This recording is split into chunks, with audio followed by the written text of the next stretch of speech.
ভিজিতেই নতুন কোচ নিয়োগ দিল হংকং ক্রিকেট দল। নিজেদের প্রথম ম্যাচে তামিম ইমনদের আগ্রাসন রুখে দিতে উড়িয়ে আনা হলো শ্রীলঙ্কার সাবেক এক ক্রিকেটারকে। ইতিপূর্বে যিনি কাজ করেছেন ইংল্যান্ড, অস্ট্রেলিয়ার মতো শক্তিশালী দলগুলোর সঙ্গে, এবার বাংলাদেশকে রুখতে 1.5 মাস আগে থেকে সাজাচ্ছেন কঠিন পরিকল্পনার ছক। সব মিলিয়ে কে এই নতুন কোচ, কি তার পরিকল্পনা, এ নিয়ে বিস্তারিত জানবো রিপোর্টে। টি-20 ফরম্যাটের পরপর 2 সিরিজ জিতে বেশ স্বস্তিতেই আছে টিম টাইগার্স। র্যাঙ্কিংয়ে টাইগারদের থেকে অনেকটা এগিয়ে থাকলেও মাঠের সবশেষ লড়াইয়ে পিছিয়ে থাকতে দেখা গেছে শ্রীলঙ্কা এবং পাকিস্তানের মতো শক্তিশালী দলগুলোকে।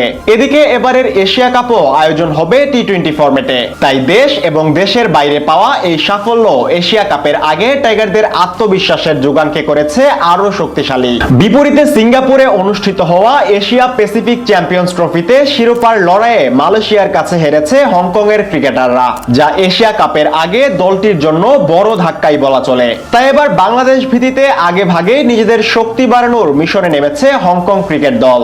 সেই লক্ষ্যে আসর শুরুর মাত্র 1.5 মাস আগে নিয়োগ দেওয়া হয়েছে নতুন কোচ। করা হচ্ছে বাংলাদেশকে রুখে দেওয়ার কঠিন পরিকল্পনা। সবকিছু ঠিকঠাক থাকলে আগামী 9 সেপ্টেম্বর আরব আমিরাতের মাটিতে পর্দা উঠবে এবারের এশিয়া কাপের, যেখানে বাংলাদেশের সাথে গ্রুপ বি তে জায়গা করে নিয়েছে হংকং ক্রিকেট দল। নির্ধারিত সূচি অনুযায়ী আগামী 11 সেপ্টেম্বর টাইগারদের মুখোমুখি হবে টিম হংকং। এদিকে এবারের এশিয়া কাপে এটি হবে টাইগারদের প্রথম লড়াই, তাই যে কোনো মূল্যে হংকংকে হারিয়ে দুর্দান্ত এক সূচনা করতে চাইবে লিটন দাসের দল, যেটা বেশ ভালোভাবেই জানা আছে হংকং এর টিম ম্যানেজমেন্টের। তাই কঠিন এই পরীক্ষার মুখোমুখি হওয়ার আগে নিজেদের প্রস্তুতিতে কোনো রকম কমতি রাখতে নারাজ দলটি। আর সেই সুবাদেই এশিয়া কাপ শুরুর মাত্র 1.5 মাস আগে শ্রীলঙ্কার সাবেক ক্রিকেটার কুশল সিলভাকে নতুন কোচ হিসেবে নিয়োগ দিয়েছে হংকং। গেলদিন এক বিবৃতি দিয়ে নতুন কোচ নিয়োগের বিষয়টি প্রকাশ্যে এনেছে দলটি। এদিকে বাংলাদেশ ম্যাচের কথা মাথায় রেখে ইতিমধ্যেই নতুন করে ছক আঁকতে শুরু করেছেন লঙ্কান কোচ কুশল সিলভা।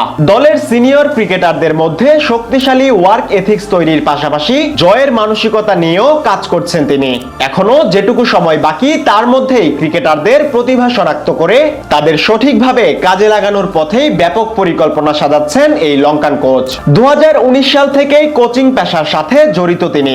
নিজ দেশ বাদেও ইংল্যান্ড, অস্ট্রেলিয়ার ঘরোয়া লিগে কোচ হিসেবে কাজ করেছেন হংকং এর নতুন এই কোচ। তবে জাতীয় দল হিসেবে এবারই প্রথমবারের মতো হংকং দিয়ে যাত্রা শুরু করলেন তিনি। 2011 থেকে 2018 সাল পর্যন্ত শ্রীলঙ্কার হয়ে মোট 39টি টেস্ট খেলেছেন সিলভা, যেখানে বাংলাদেশের সাথে সেঞ্চুরিও আছে তার। এদিকে এর আগে আরো একবার বাংলাদেশের মুখোমুখি হয়েছিল হংকং এর ক্রিকেটাররা, যদিও বাংলাদেশ দল হংকং এর তুলনায় অনেকটা শক্তিশালী। তবে সেবারের দেখায় শেষ হাসিটা হাসতে পারেনি টাইগাররা। 2014 সালের টি-20 বিশ্বকাপে ঘরের মাঠে হংকং এর বিপক্ষে 108 রানে অল আউট হয় মুশফিকুর রহিমের দল। শেষে ম্যাচ হারতে হয় 2 উইকেটে।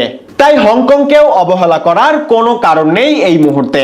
তার উপর আবার লঙ্কান কোচের কলকাঠি। সব মিলিয়ে বাংলাদেশকেও লড়তে হবে খুব সতর্কতার সাথে।